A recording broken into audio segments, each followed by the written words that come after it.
The balance sheet. What is a balance sheet? The balance sheet is a report that lists the assets, liabilities, and owner's equity of the business at a specific point in time.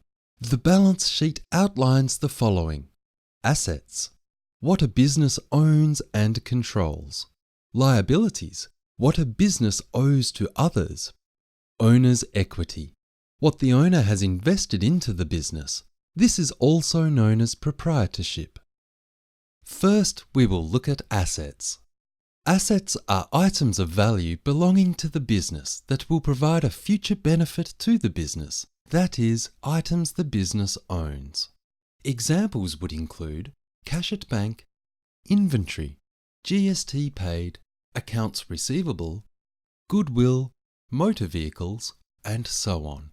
In the balance sheet, assets are further classified into current or non-current assets using the 12-month rule.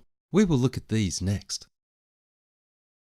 So what is the difference between current and non-current assets?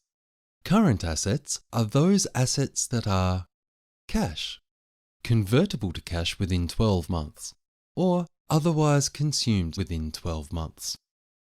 Examples could include cash at bank, petty cash, accounts receivable or debtors, inventory, and prepaid insurance.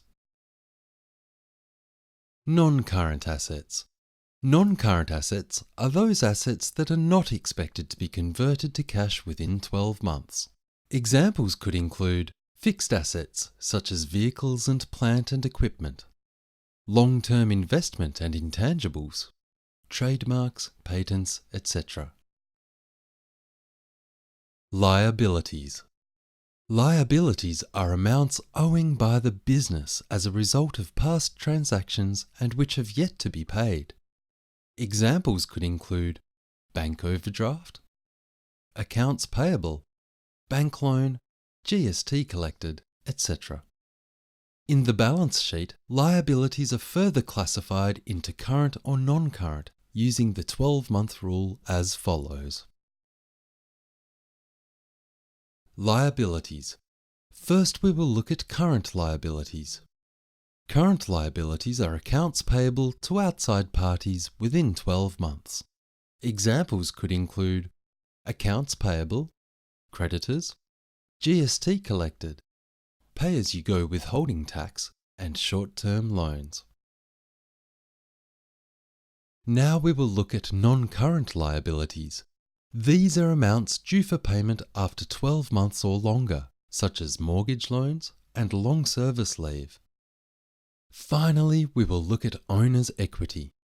Owner's equity is the net worth of the business arising from a combination of the amount invested in the business by the owners, capital, the amount of profit earned that has been retained in and thus reinvested in the business, less the amount drawn out of the business by the owner.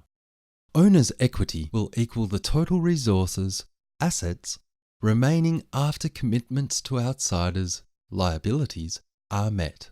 In other words, if the business assets were liquidated to pay off creditors, the excess money left over would be considered owner's equity. It is important to remember the rule: owner's equity equals assets minus liabilities. Now let's take a look at a sample balance sheet for a manufacturer called CTI Manufacturing. First, we look at assets, which are broken down into current assets and non-current assets.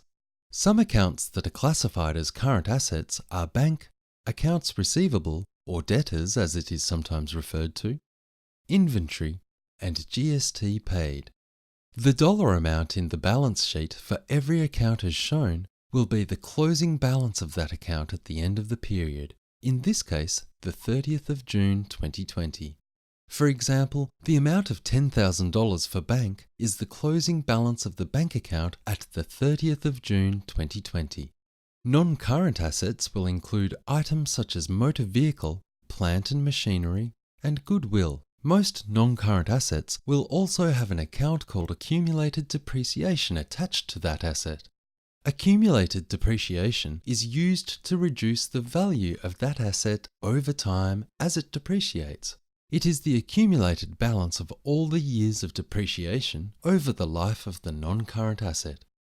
It is important to remember that accumulated depreciation is deducted from the value of the non-current asset. Once all these amounts have been added together, we will arrive at the total asset amount. Now we will address the liability section of the balance sheet. Liabilities are made up of current liabilities and non-current liabilities. Some current liabilities would include accounts such as accounts payable, or creditors as it is sometimes known. GST collected is a current liability as it is a holding account for GST, which will be paid to the Australian Tax Office at a later stage, effectively GST owing to a third party. Non-current liabilities would include long-term loans such as mortgage on building. Once these amounts are added up, we would arrive at the total of liabilities. We would then deduct total liabilities from total assets to arrive at the net assets of the business. Owner's equity is the last section of the balance sheet. Owner's equity would include capital and retained earnings. Drawings would also appear here, however, as a deduction from owner's equity. This is essentially the owner taking funds out of the business. The sum of these amounts would total the net equity. It is important to note that net assets must always equal net equity. If these amounts do not appear equal, there is a problem with one or more of the accounting entries. This is a checking mechanism in the accounting reports.